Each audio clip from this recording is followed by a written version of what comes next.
আপনি আমি যদি সত্যিকার সুখী হতে চাই, আমাদের জন্য একটা ফর্মুলা ছাড়া দ্বিতীয় কোনো ফর্মুলা নাই। সেটা কি? এক নাম্বার, অন্তরের সমস্ত চাওয়া, স্বপ্ন, ইচ্ছা, পাওয়া সবকিছুকে রবের সন্তুষ্টির উপর বিসর্জন করে দিতে হবে। ইয়া রব্বুল আলামিন, তুমি যেমনে চাইবা তেমনি আমি খুশি আছি, তুমি যেভাবে করবা সেভাবে আমি রাজি আছি, তুমি যতটুকু দিবা ততটুকুই আমি শুকরিয়া করতে রাজি আছি। আপনি শুধু দিল থেকে রবের মর্জির উপর খুশি হওয়া শুরু করেন, আপনার অন্তরটাতে শান্তির ব্যবস্থা রব্বুল আলামিন নিজেই করে দিবেন। সুবহানাল্লাহ। এই সূর্য যেটাকে তোমরা দেখতে পাচ্ছ, এই পৃথিবী সমান 13 লক্ষ গুণ বড় একটা সূর্য ধরা হয়। ওই সূর্যকে প্রত্যেকদিন আমি পূর্ব দিকে তুলি, পশ্চিম দিকে অস্ত নেওয়াই, আমি রব্বুল আলামিনে তো নেই। আরে যে রব এত বিশাল সৃষ্টিকে চালাতে পারে, তোর মতো 3.5 হাতের বান্দাকে কি চালাইতে পারে না? 3.5 হাতের বান্দাকে কি চালাইতে পারে না? আরে তুই এত ঘাবড়াস কেন? তাওয়াক্কুলটা আমার উপর রাখ, ভরসাটা আমি রবের উপর রাখ। তুই যখন আমার উপর ভরসা করার মতো করতে জানতে শিখে যাবি, তোর সমস্ত কিছু আমি সহজ করে দিব। যে আপনাকে গালি দিয়ে শান্তি পাবে, তার জন্য মুস্কি হেসে একটা সালাম ব্যবস্থা করে দেবেন। যে আপনার হাঁটার রাস্তায় কাঁটা বিছাই দিবে, তার হাঁটার রাস্তায় পারলে একটু ফুলের পাপড়ি বিছাই দিবে। যদি বদনাম করে শান্তি পায়, ওই ব্যক্তির কাছে যে আপনাকে বলবে, তার কাছে তার পক্ষে আপনি 2টা প্রশংসা করে দিবেন। যে আপনাকে নামাতে চাবে, আপনি তাকে তোলার ব্যবস্থা করবেন।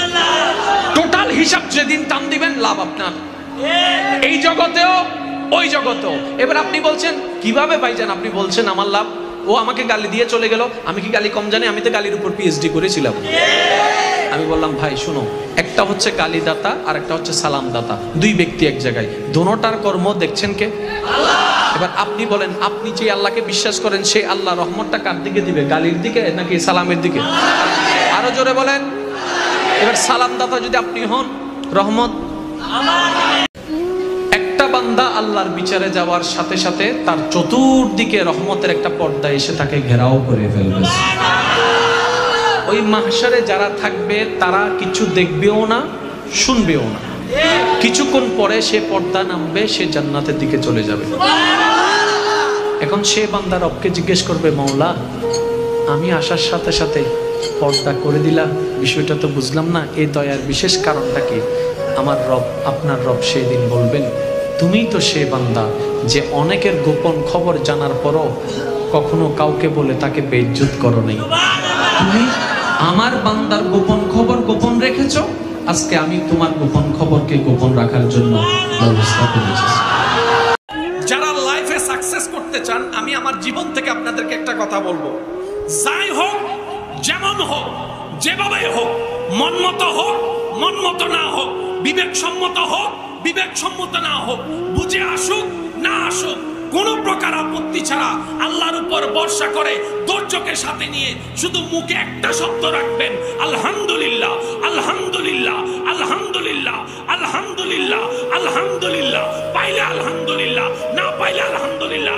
যেই দিন আপনার একবার শুকরিয়া রবের দরবারে কবুল হয়ে যাবে, লা ইন শাকারতুম লা আযীদান্নাকুম আয়াতের ছায়া তলে আল্লাহ পাক আপনার নিয়ামতকে 1000 গুণ বাড়ায় দিবে। সুবহানাল্লাহ।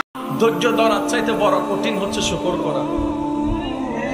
এবার আপনি বলবেন, না ভাইয়া এটা তো কেমন কেমন লাগলো, কতটা বুঝে আসেনি। শুনুন, বিপদে পড়লে মন না চাইলেও ধৈর্য ধরতে হয়। কোনো উপায় না থাকলে চুপ করে বসে থাক।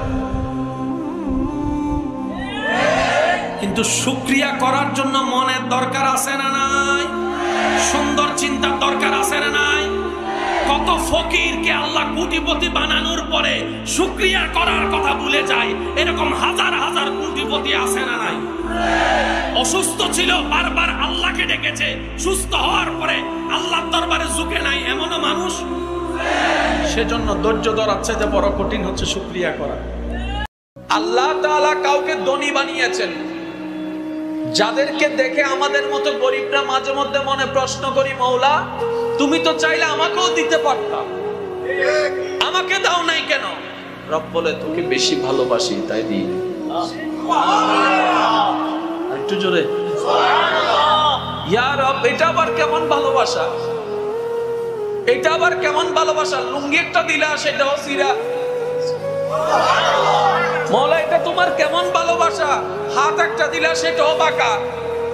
মৌলা এটা তোমার কেমন ভালোবাসা, ঘর একটা দিলা রোদের আলো ঢুকে বৃষ্টির পানিও ঢুকে।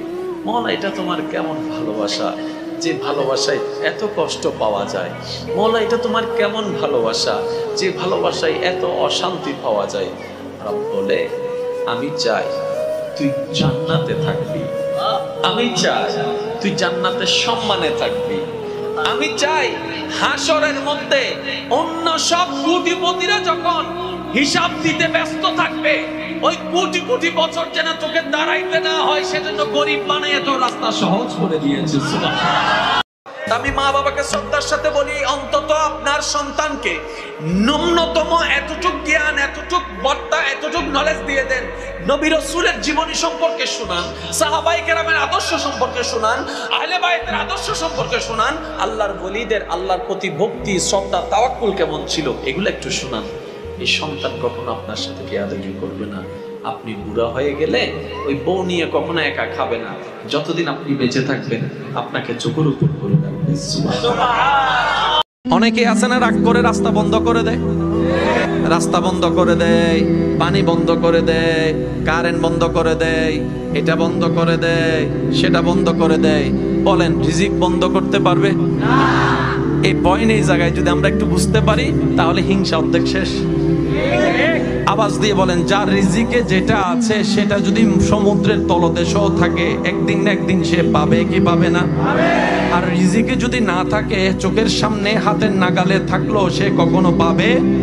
এই বিশ্বাস যাদের আছে, আপনি রাস্তা বন্ধ করে দিচ্ছেন কেন তার জন্য? এমনও তো হতে পারে সে আপনার বন্ধ করা রাস্তার উপর যদি রবের উপর সন্তুষ্টি থেকে ধৈর্য ধরার মতো ধরতে জানে, আল্লাহ তার তকদিরে এরকম 10টা রাস্তা কিনার তৌফিক তাকে দান করে দিবেন।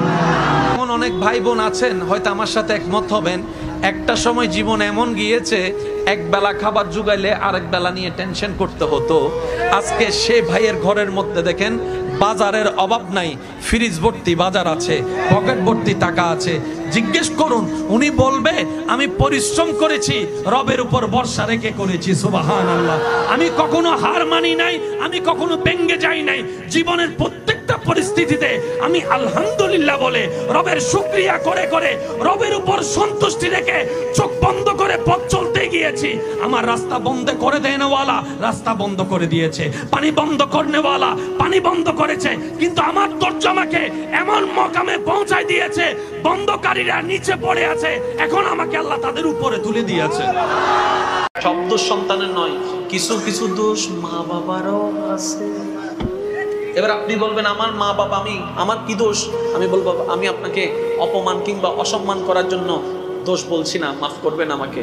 আপনি ছোটবেলা থেকে আপনার সন্তানকে নবীর আদর্শের কথা কি শিখিয়েছেন? বলে যে না, আমি তো ডাক্তার বানাবো বলে চিন্তা করেছি, পাইলট বানাবো চিন্তা করেছি, ওইভাবেই পড়াইছি। তো যেগুলা পড়াইছেন সেগুলার জিনিস তো আসতেছে, কিন্তু যেগুলা পড়ালে মা বাবাকে সবসময় চোখের উপর তুলে রাখতো সেটা তো আপনি শিখাইতে পারেন না। আপনি ছোটবেলায় বেস্টটা তুলে দেন না। বেশি আপনার সন্তানকে ওই মাদ্রাসার লাইনে পড়াতে হবে এমন তো কোনো কথা নেই। আপনার সন্তানকে যে একদম আলেম বানাতে হবে এরকম তো কোনো কথা নেই।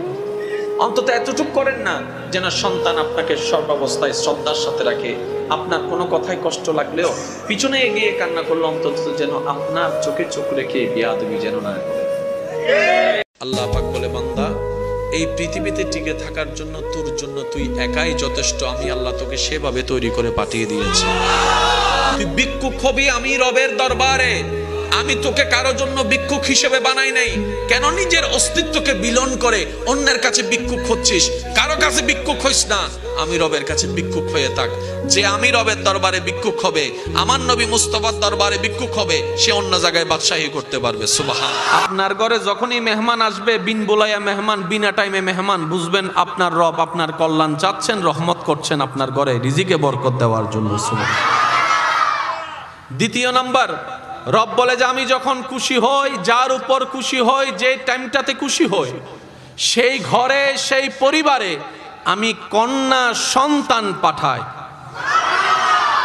তৃতীয় নাম্বার, রব বলে যে যখনই দেখবা আকাশ থেকে বৃষ্টি পড়া শুরু হয়েছে, বুঝতে পারবা আমি রব খুশি হয়েছি।